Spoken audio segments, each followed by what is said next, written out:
गुर्बत इंसान को मारती है, मगर लालच इंसान के अंदर के इंसान को मार देता है। गफ्फार अली की इंसानियत भी उन कच्ची खस्ता हाल दीवारों से झड़ते हुए जर्रों की तरह थी, जो आहिस्ता आहिस्ता मिट्टी में मिल रहे थे।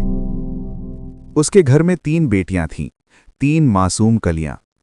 मगर गफ्फार की नज़र में वो चिराग नहीं, बल्कि उसके कंधों पर रखे वो भारी पत्थर थे जिन्हें वो बोझ कहता था।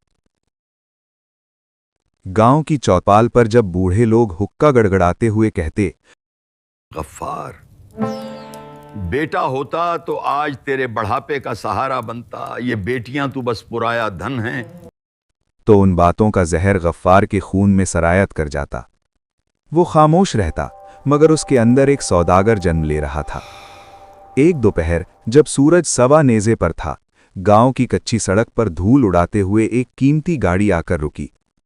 उसमें से जालिम शाह उतरा। रेशमी लिबास, उंगलियों में चमकते नगीने और आंखों में वो दरिंदगी जो मासूमियत को भांप लेती थी। वो गफ्फार के पास आया और एक जहरीली मुस्कुराहट के साथ बोला, सुना है तुम्हारी बड़ी बेटी मेहर बहुत खूबसूरत है। गफ्फार, जिंदगी भर इस बोझ को ढोते रहोगे या इसे किसी ठिकाने लगाकर अपनी बाकी जिंदगी सुकून से गुजारना चाहते हो? गफ्फार, जिसके दिल में बाप की जगह एक लालची दलाल बैठ चुका था, उसने बस इतना पूछा, कितने दोगे? उसकी आवाज में वो थरथराहट न थी जो एक बाप की होनी चाहिए, बल्कि उसमें वो खर्क थी जो एक सौदागर की होती है। गांव में ये खबर आग की तरह फैल गई। सब जानते थे कि जालिम शाह लड़कियों को शहर ले जाकर बेच देता है, मगर गफ्फार के कानों पर जूं तक न रेंगी। वो तो बस अपनी 12 साल की बेटी मेहर को देखकर सोचता, एक बोझ तो कम होगा। मेहर अपनी माँ के आंचल में मुंह छुपाकर पूछती, अम्मी, क्या अब्बा मुझे कहीं दूर भेज रहे हैं? क्या मैंने कोई गलती की है? माँ की आंखों में आंसुओं का समंदर था, मगर जबान पर बेबसी के ताले। मगर कहानी में मोड़ तब आया जब बस्ती का एक और खौफनाक नाम सामने आया, सिकंदर। बिखरे बाल, नशे में डूबी सुर्ख आंखें और चेहरे पर गहरे जख्मों के निशान। सिकंदर सीधा गफ्फार के पास पहुंचा और गरजदार आवाज में बोला, सुना है बेटी नीलाम कर रहे हो? जालिम शाह जो कीमत दे रहा है मैं उससे दोगुनी दूंगा। उसने सोने के भारी जेवरात गफ्फार के सामने फेंक दिए। ये मेरी मरहूम बीवी की आखिरी निशानी है, अब मेहर मेरी हुई। मेहर को जबरदस्ती लाल जोड़ा पहनाया गया। वो रोती रही, चिल्लाती रही, मगर गफ्फार के पत्थर दिल पर कोई असर न हुआ। रात के पिछले पहर जब दरवाज़ा चरचराते हुए खुला और सिकंदर कमरे में दाखिल हुआ, तो मेहर ने डर के मारे आंखें बंद कर लीं। कमरे में तवील खामोशी रही। फिर सिकंदर की धीमी और घबराई हुई सी आवाज आई, डर मत मेहर, मैं तुझे हाथ भी नहीं लगाऊंगा। मेहर ने हैरत से आंखें खोलीं। सिकंदर जमीन पर बैठा था।